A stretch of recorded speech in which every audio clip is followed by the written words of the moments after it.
also the reason why the entire exercise was very demanding.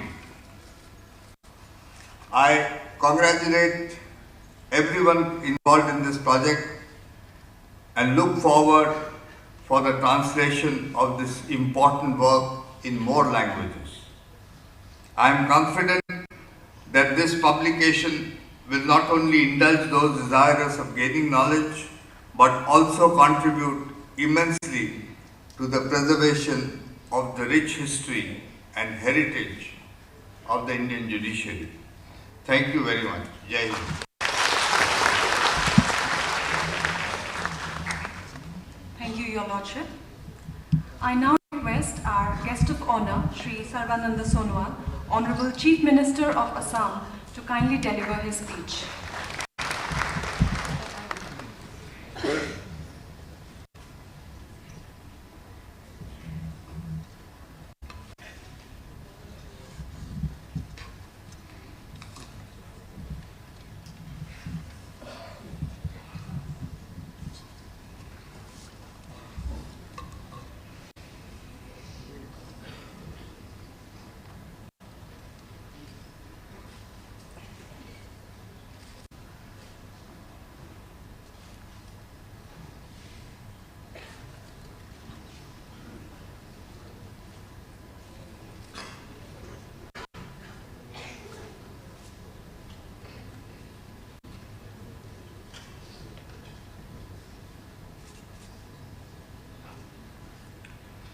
Namaskar. Honorable Chief Justice of India, Mr. Justice Ranjan Gogoi,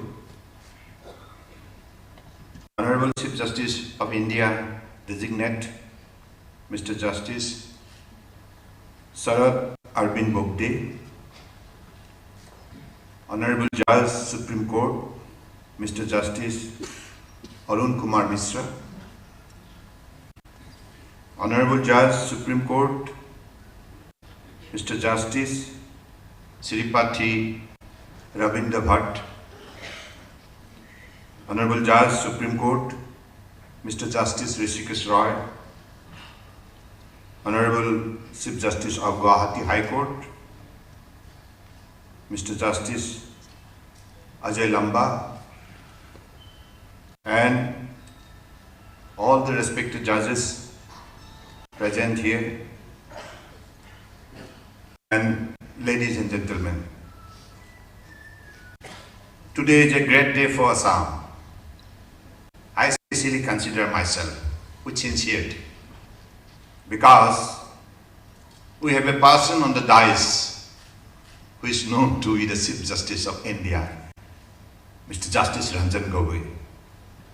Because of your pronouncement of that landmark judgment yesterday, that everyone in the country is proud of you. I, particularly Assamese, feel more proud because you are from Assam.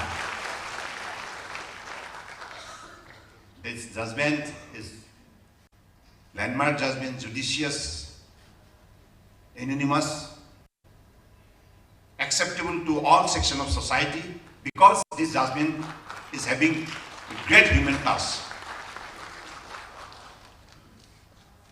So, today I have a small text. Before going to that, I think this presence of the legal luminaries of the countries make Guwahati more focused in the map of India. Because your frequent coming to Guwahati means you are making Guwahati great. We are also planning to make Guwahati the gateway of Southeast Asia.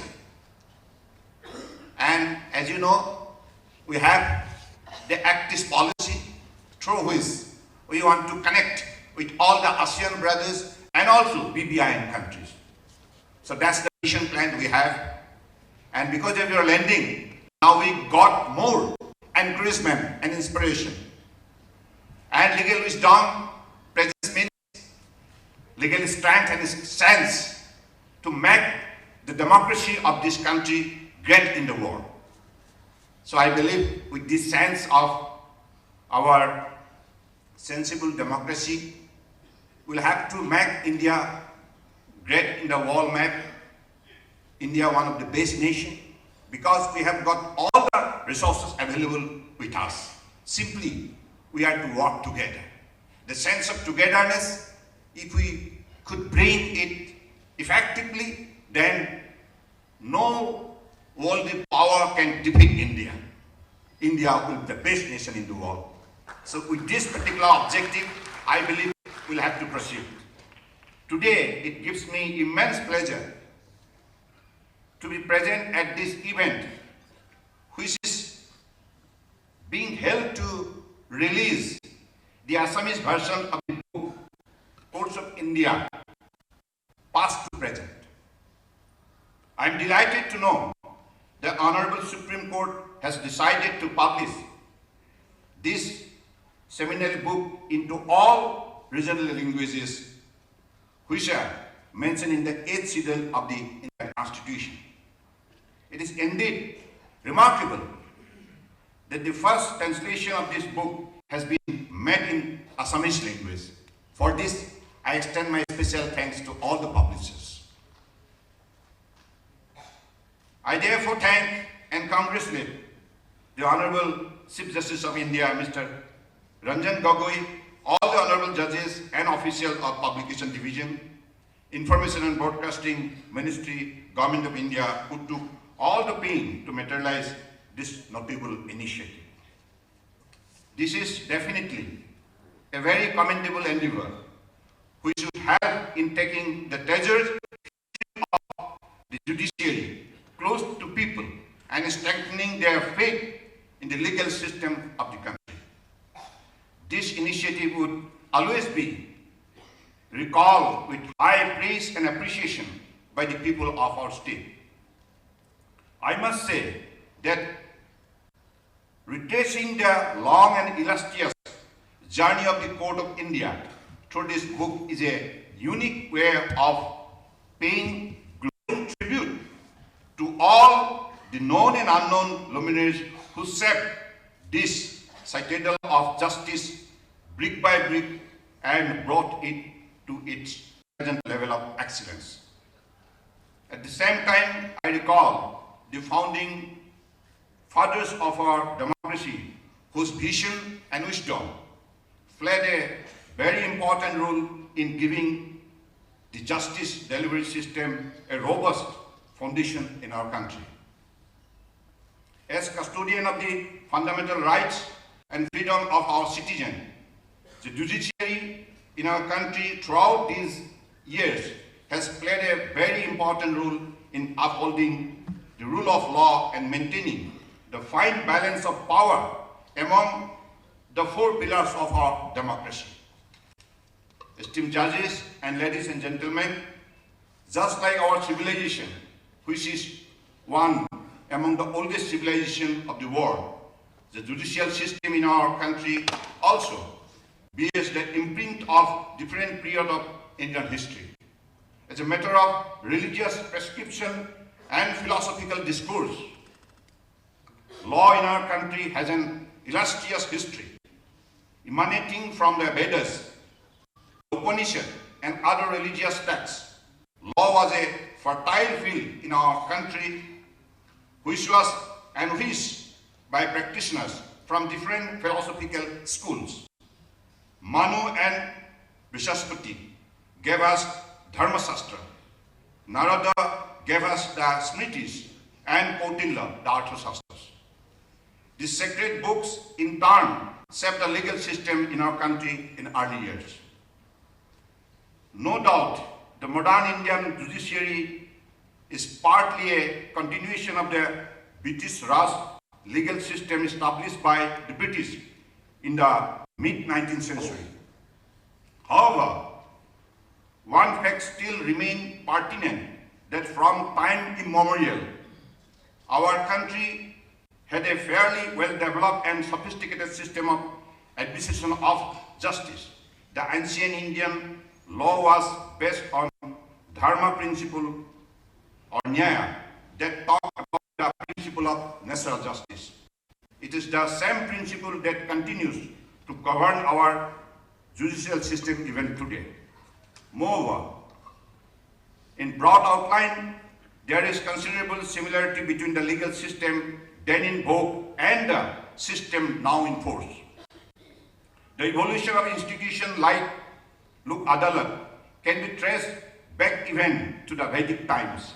In ancient classics of Kautilya, Gautama, Brihaspati, and Yajnavalkya, there are references of institutions like Panchayat, Gram Sabhas, People's Court, or popular courts, Kola courts, or Srini courts.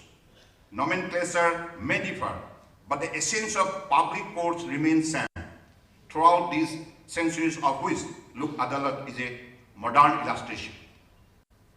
Our legal system, which is the bedrock of Indian democracy, has an implicit connection with the country's freedom struggle also. Starting from the father of nation, all front-ranking leaders of the country's struggle for independence had close association with the jurisprudence.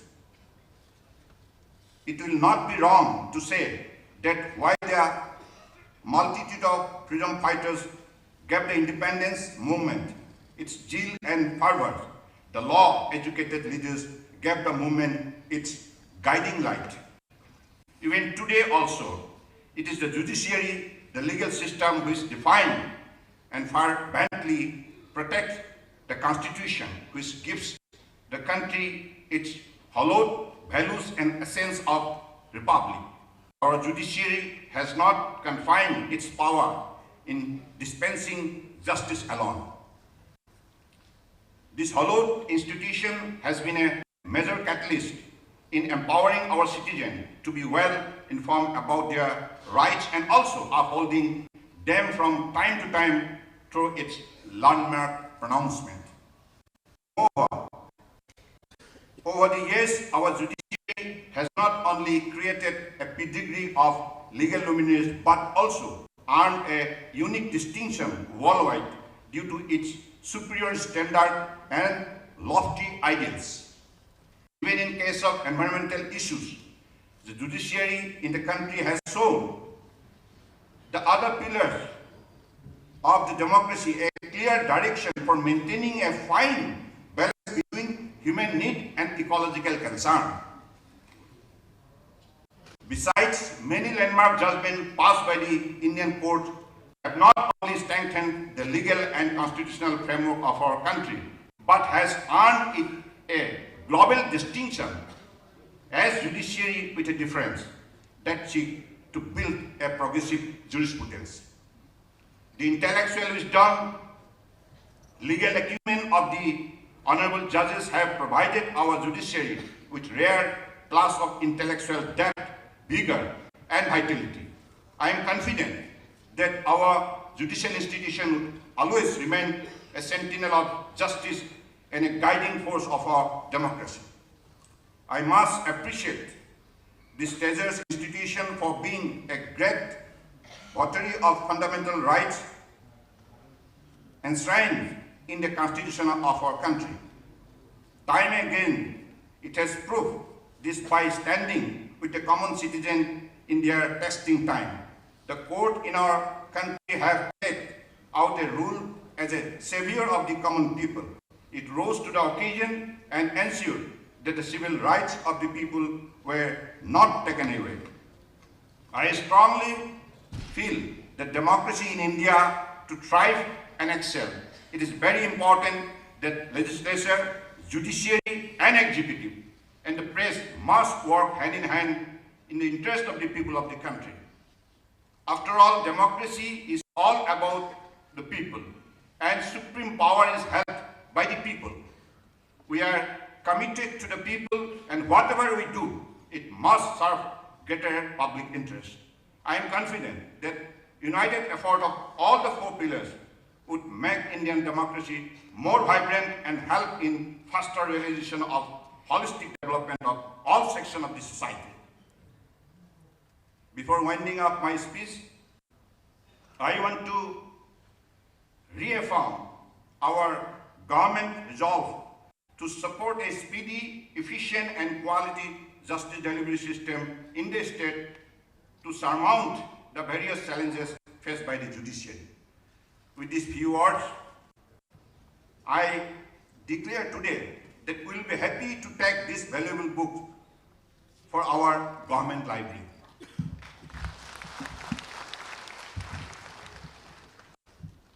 This occasion, I am again specially thankful to Justice Ranjan Gogoi because you have given me an opportunity to express my words, and particularly the people of Assam. They want to grow. They want to compete with merit, with guts and commitment, with values. So today, your initiative at Guwahati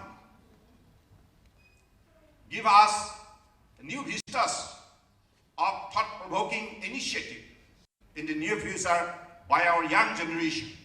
And I do firmly believe that this country depends on our youth power. That is why youth-led development is highly required. So to motivate the young generation, to empower them, to realize to their full potential, then this kind of creative initiative is always healthy for our democracy, for our state. With these few words, I again thank you all. Thank you. Jai Hind! Thank you, sir. Ladies and gentlemen, the special moment has arrived. It is now time for release of the book title Bharatborshor Adalat Homu Otitor Pora Bortomanaloi. May we have the books? May I request Honorable Mr. Justice Ranjan Gogoi, Chief Justice of India, to kindly release the book.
Thank you.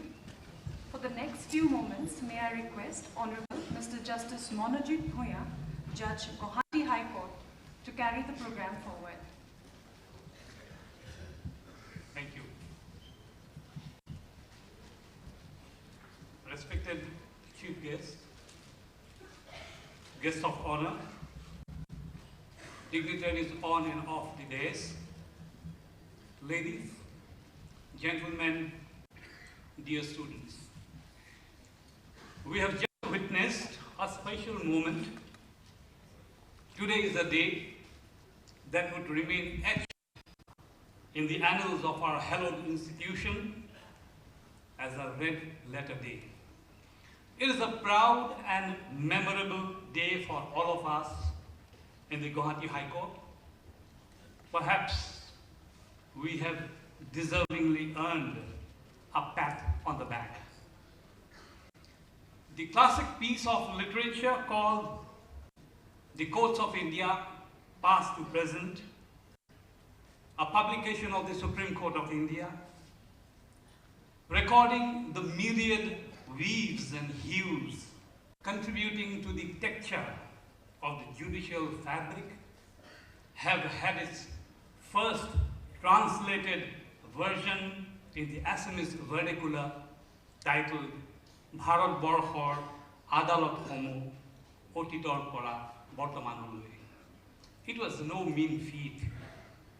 The translated treatise, with its to-the-dot paraphrase, is the outcome of a 6-month-long laborious, painstaking and comprehensive exercise undertaken by the dedicated team of officers and staff of the translation wing of the Guwahati High Court.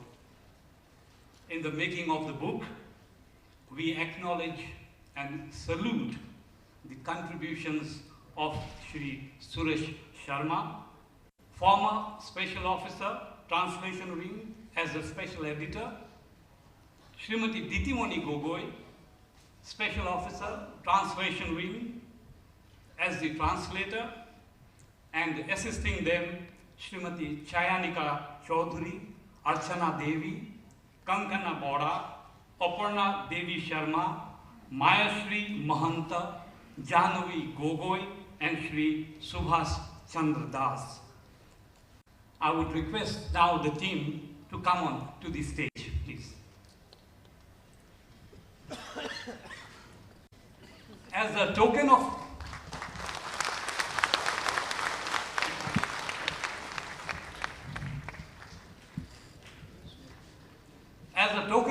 appreciation with a gamucha and a small gift, may I now kindly request Honorable Mr. Justice Shripati Ravindra Bhatt, Judge, Supreme Court of India, to present the gifts and also speak a few words on this momentous occasion. Sir.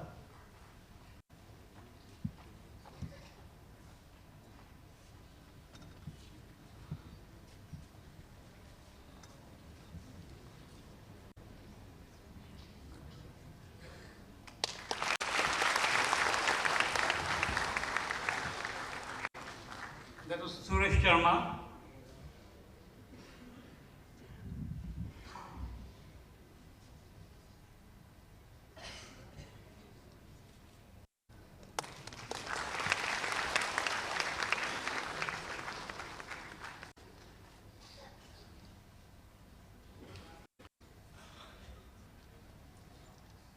Ditimoni Gogoi.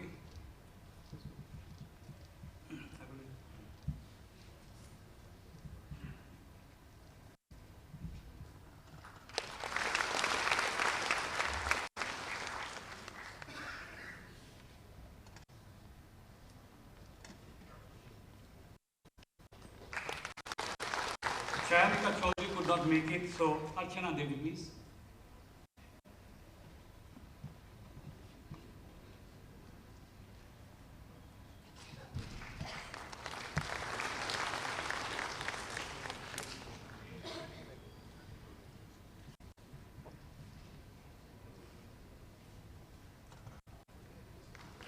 Kankana Bora.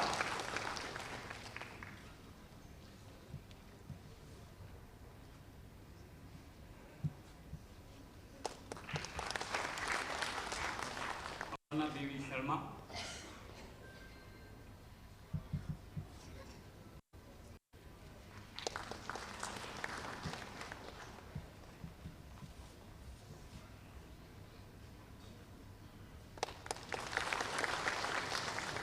Mayashri Mahanta.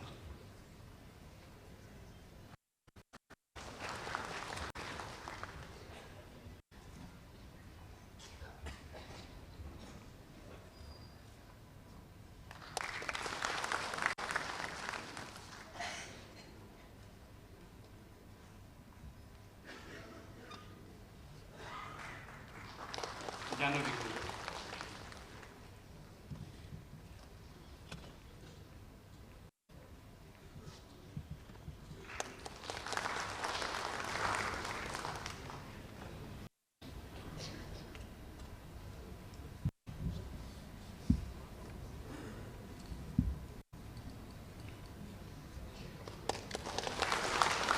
So a few words.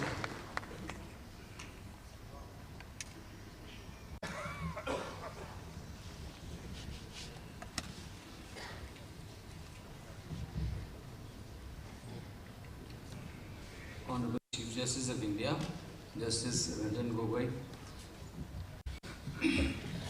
Honorable CJA Designate Justice S.A. Bobde, Honorable Justice Arun Mishra, Judge Supreme Court of India, Honorable Justice Rishikesh Roy, Judge Supreme Court of India, Honorable Chief Minister of Assam, Shri Sarbananda Sonowal, Honorable Justice Ajay Lamba, Chief Justice of Guwahati High Court, Chief Justices of various other High Courts who are present here, Judges of other High Courts, Judges of Guwahati High Court, former judges, the Secretary General, Supreme Court of India, District Judges, members of the District Judiciary of Assam and other states,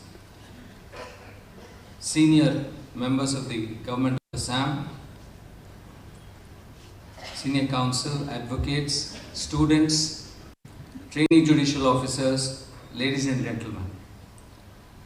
I would congratulate all those who have collaborated in the making of this book, unique in several respects. Success in record time.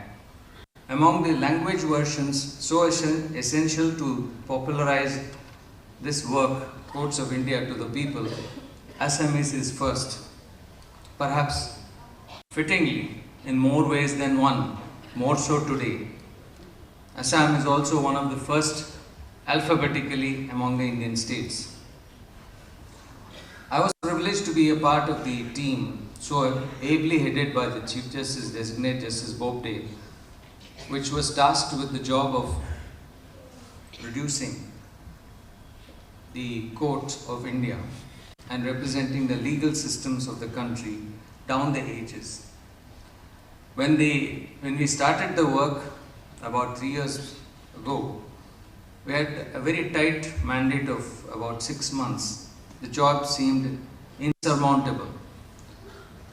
But the magic of teamwork made the impossible possible. And a very contemporary, if I may say, something which is unique, is that very early on it was decided that nobody would be credited with the authorship. And yet, yesterday we saw history. This book speaks of several slices of history. Yesterday we saw one history, which I am sure when all the dust has settled and the last comment has come in, which will remain indelible in Indian judicial history, which is that the court spoke with one voice. Not the voice of one judge, which was accepted by all, but all spoke together. And that is unique in the moment, in a historical, it's a very historic moment for India. It has never happened. It has happened but once in the past in the United States, and that was a very defining moment when they did away with separate but equal, the Brown versus Board of Education. That was a unanimous verdict, like yesterday. And it is fittingly so because of the turning point in history where the court stood. Because, to quote one of the famous judges of the US Supreme Court, when the court speaks, it speaks for the Constitution. It has the weight of the Constitution, which means that at that moment, it is the Constitution.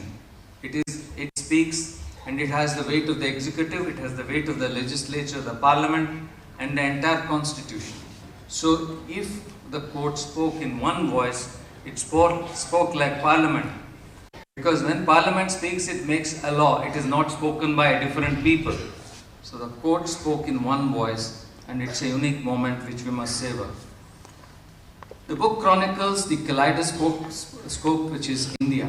It reflects and captures the diversity of cultures, practices, customs, and communities which have resonated down the ages.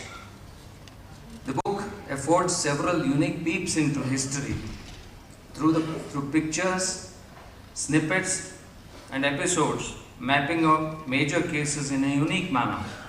Anecdotes like how the President V.V. Giri, had to appear in the Supreme Court personally in an election dispute and stand before the bar of the court as a litigant.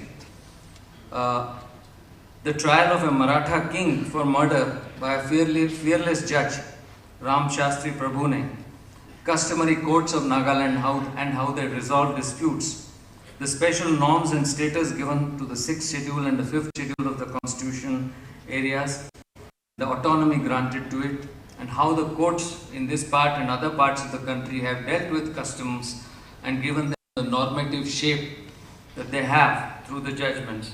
That is all chronicled in this book. Likewise, famous trials like the trials of Bhagat Singh, the Baul Sannyasi, the trial of Tilak, the trial of Aurobindo, all are narrated. These cases and judgments which shaped the country as a vibrant, proud democracy find place in this book. And one of the preeminent places that the book gives is to the Supreme Court, and the place it occupies after independence as an institution guarding the Constitution and the framework of rights which the citizens enjoy. The limits of governance and the direction of the Republic at crucial points of time in its history are all accounted and chronicled in this book, which should be of interest to all academics, students and others interested in the work of courts. I hope all of you derive as much joy as the editorial team did making it. I think I would again thank especially the translation team who worked tirelessly and brought this out in record time with great dedication. The team of Ditimani Gogoi, Chayanik Chaudhary, Archana Devi, Kangakana Bora, Apurna Devi, Mayashri Mahanta, Janvi Gogoi, and last but not the least, the two reviewers who are before us but who are not presented, Justice Manojit Bhoya and Justice Prashant Kumar Deka. Thank you. Thank you, sir. On this auspicious day, we would also like to gift a copy of the book of Bharat Borkhor Adalat Homo, Otitor Pora Bortomanuloi, to two students prosecuting the discipline of law in recognition of their merit. I would request Ms. Deva Priti Sharma, a 5th-year student of the National Law University and Judicial Academy, Assam, and Shri Partha Protim Das, a 9th semester student of the University Law College under Guwahati University, to come up to the stage.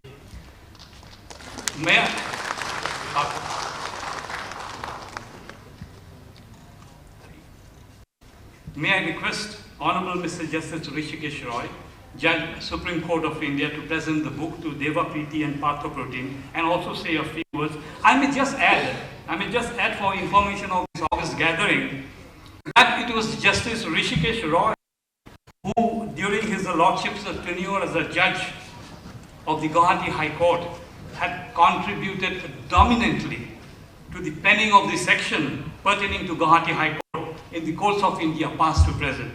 Sir.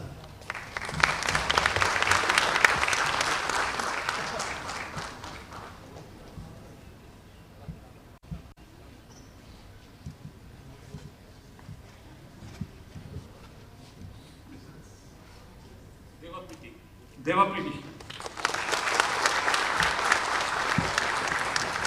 Partha Protim.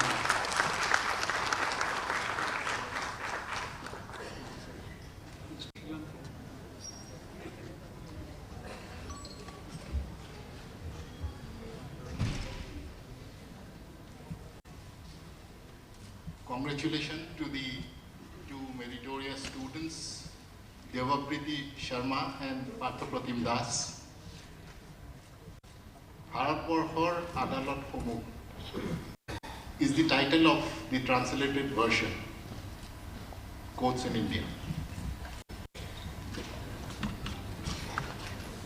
For those of us students of law, and some of you who are studying law in colleges, please try and appreciate the significance of this moment, this space, the time, and the people who are gathered in this hall. It is a moment of real significance, particularly for those who are associated with the books. May I request photographer Vinay Thakur to stand up and take a bow. May I also request Nandini Saigal, the designer, to stand up and take a bow. May I also request my dear friend and Judge, Guwahati High Court, Monojit Bhuiyan, to take a bow. I will not say that Justice Bobde should stand up and take a bow, but he was the leader of the team, and Justice Ravindra Bhatt.